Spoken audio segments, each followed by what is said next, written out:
she is, folks. The Photocaster. The one and only Bobby Wiliams Photocaster. Isn't she a peach? Well, back in the 80s, I decided that I wanted to build a Strat with a body full of the images of friends that I'd made over the last several years.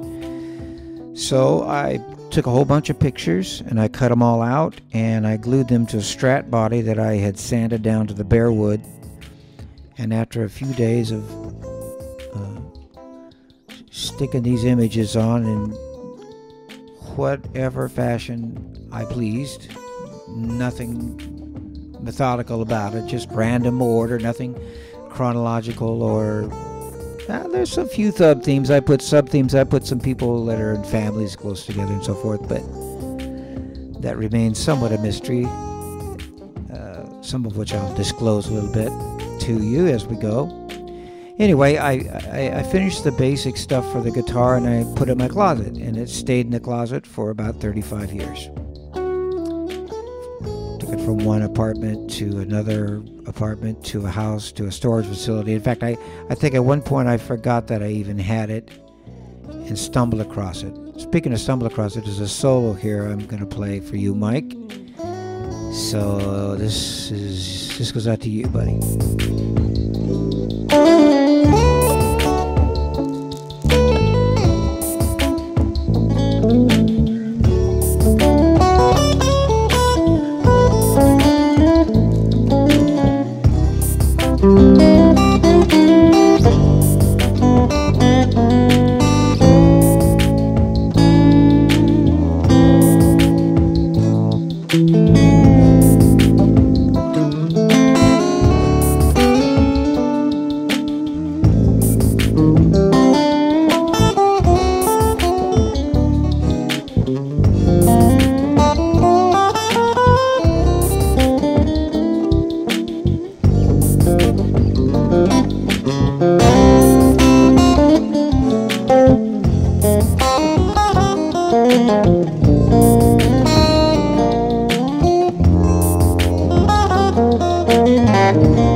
Well, there you go, Mike.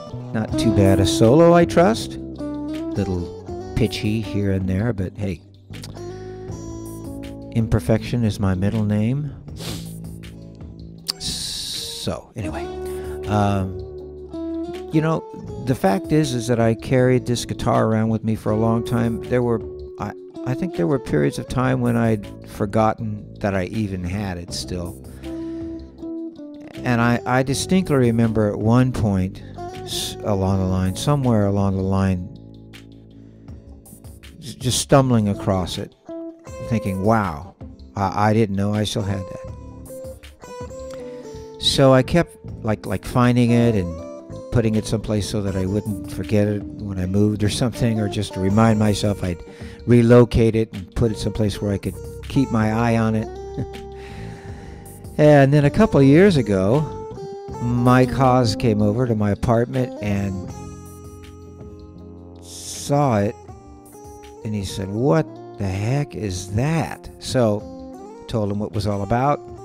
He said, "Bobby, we've got to finish this thing." So he took it to Paul Dillsaver, asked Paul if he could handle it, put it all together, and Paul said yes. Paul did an amazing job, and there it is, the Strat. The Photocaster, and I want to thank you guys. The picture right there at the very bottom is my niece at about 12 years old, and right above her head is my cause. And then that's my mom and dad sharing a drink at my mother's retirement, I think. And that's my sister Sandy with blood all over her chin. Just kidding. I don't remember the oh, that's Miriam Palermo on the right with the sunglasses, very pretty lady, and above her head is me playing guitar standing up, and Mike Haas sitting down, both when we were younger, more handsome versions of ourselves.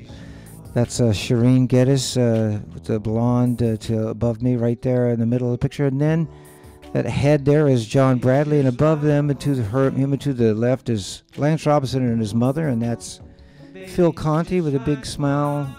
The head there right by the edge of the guitar. The big hat guy is Frank Jensen. Now, that's my friend Lori, former girlfriend, and me and my friend Billy Harbar with the gas looks on our face, indicating that things didn't go all that well with Lori. Anyway, there's three guys that old friends of mine I love and miss. That's a shot of me at the J.D. Manus session there with my face so smiley by the white pickguard, and the beard and sunglasses of Chuck Benner right there, the lower left corner. Those gals falling into a swimming pool. Oh, where am I going? Yeah. These are some lady friends of mine from the Sunset Room, and they're falling into a swimming pool trying to save Bonnie from disaster. Anyway, her name's Bonnie and Linda, and I forget the other gal's name. Of course, that's me playing my guitar. And there's my dad with a pipe, and my sister Jackie looking over his shoulder. And the parting of the Red Sea, which describes this project to a T. And there's a photograph of a bunch of young musicians, including me. And these lovely ladies right here helped fund one of my vanity records when I was at the Sunset Room for many years. And that beautiful young lady right there, by the way, is my first wife, Kana. Love and miss her. And that's Joe Anderson's lovely legs at about 65 years of age. Ain't she something? And those group of heads there. The only one really that I remember is Phil Conti with the red hat there. Oh, that guy right there, that's the famous, very, very famous Doobie Brothers musician Cornelius Bumpus. And there's some friends of mine, the spiked-haired Ronnie Kirchner and the lovely Katie Bulk above her head. That's John Baer looking stage left. And the pretty blonde gal there next to John is my dear friend Deanna. This beautiful lady, beautiful physique there, was my girlfriend. Her name was Mandy. We met when I was playing in Boise, Idaho, in the early 80s. And that's Steve Lawrence, the bearded gentleman there by the edge of the guitar. Great musician, sax player, passed away a number of years ago. John Baer again in the middle. A bunch of kids. That's my girlfriend Laurie Reese when she was... Not Reese. Yeah, Reese. When she was a kid. Three happy fellows. That's me and a couple of bartender buddies of mine. The beautiful Johnny Jones, that beautiful looking black guy there in the middle. Great bass player. We went to Europe together and played lots of gigs. And they're upside down from one another are my niece and my sister. And those two gentlemen's names I forget. Forgotten. Nice color red though, right? That's Mike Garrow, the big smiley face in the middle and big eyebrows. He's the owner of the Sunset Room, and Richard next to him, who was a waiter who really got me the job down there, the Sunset Room. And that's somebody holding someone's crotch. In fact, this beautiful, dreamy, blue-eyed gal right there is Carrie, and that's who's holding that guy's crotch. We're not together anymore. By the way, Carrie, if you're out there and you see this video, I did not sleep with my ex-wife, Connor. That's Joe Ritchie with the microphone, singing in Santa Cruz. Terrific singer. Benny Bontempo there with the curly hair on the left. Snakebite Jim next to him with another mustache, and we all know who that sobbing religious leader is. There's a beautiful Kim, not ashamed of her braces. My friend Bonnie, covering herself. Jeez. Wow. Yeah, see Kim there in the middle with the unashamed of her braces. Some Kiss players. There's my mom and dad. My mom with the hat, with her hand on my dad's shoulder, and couple of friends from way back there.